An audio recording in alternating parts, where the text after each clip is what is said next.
you're losing marks because you cannot write an interesting story plot. But get this, even if you write a great plot, you may still not touch the top band.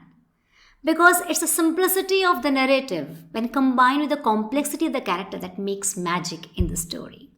In this video, I'll tell you 6 techniques which will help you make some interesting characterization.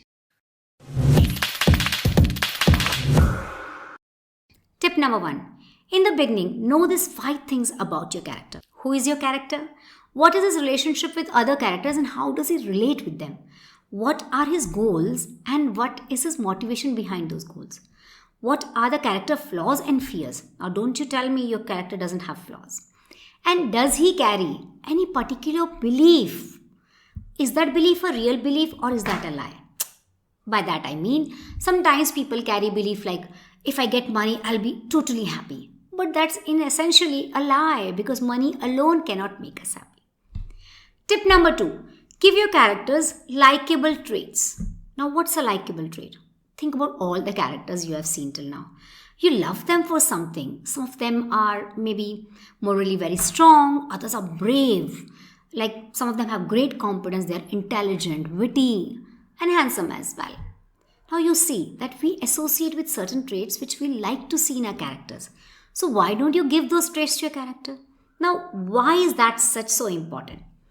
Because when readers like the characters and then when you as a writer make them suffer, then readers like me root for their characters. Please, please, please save him, save him. Yeah, and we do want our readers to get engaged or hook or love the characters.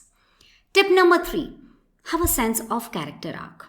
Okay, I'm not going to complicate it. Very simply, in your narrative writing, just have an understanding that whether this is a growth arc or a declining arc. By growth arc means that is this character morally ascending character, which means that this is a character who would have certain beliefs or flaws. Now these flaws are rooted in the past of this character. Now because of which he'll make some horrible mistakes and decisions and then get into intense conflict. Now in order to come out of this conflict, this person must overcome his flaws or limiting beliefs and thereby raise himself. So this character becomes a better version of himself what he was in the beginning of the story. So this is a morally ascending character and hence a growth arc. To give an example, the character or the protagonist Akash in Dil Chahta Hai is a morally ascending character. In the beginning, his traits are that he's very spirited, he's fun-loving, he's witty and sarcastic, but he has one flaw and that is commitment phobic. But he falls in love with Shalini. Now he knows that in order to get his love, he must commit. And therefore, he would accept his emotional vulnerability in love and overcome his fear in order to get his love. Simple. However, the decline arc is just the reverse. This is a morally ascending arc. In this, the character has some beliefs and then he acts on those beliefs and then gets into a conflict. When he gets into a conflict, he again chooses his fears, his limiting beliefs, and then and that leads to his moral decline and ultimately he descends into darkness. An example of this is Ajay Sharma in the movie Bazigar. In the beginning itself, Ajay Sharma has this hatred and vengeance, because of which he actually commits murder and even betrays people and ultimately dies. So this character actually morally descends in his arc. So you should have a clear understanding whether you want to show a morally ascending or a descending character. According to me, these 3 techniques are top notch. But let me give you the cherry on the top. The tip number 4, give your character something to carry, which means that carry something physically which they can identify with and is intertwined with the story plot. For example, Harry Potter and his lightning scar.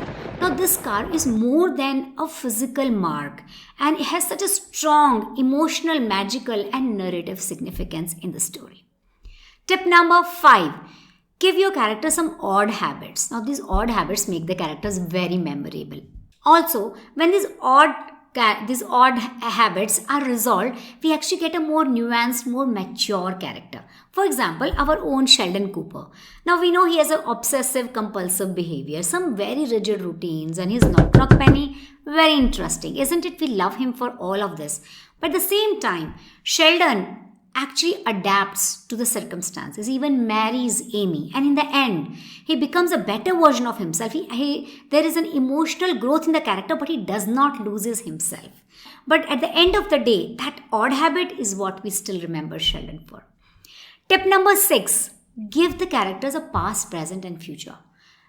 By which I mean that sometimes it's interesting to give your characters a past, maybe a trauma, which shapes their present and also transforms them in the future. Now here is a character which we know from the past, present, and future, that means almost inside out, just like our own. Now we really love this character and deeply involved with this. Now these are really simple techniques to create characterization. Trust me, believe me, and rise and shine. Thank you. And don't forget to subscribe. Every week, I make videos on IGCSE English Language and Literature. And if you subscribe, you'll be notified when a new video is released.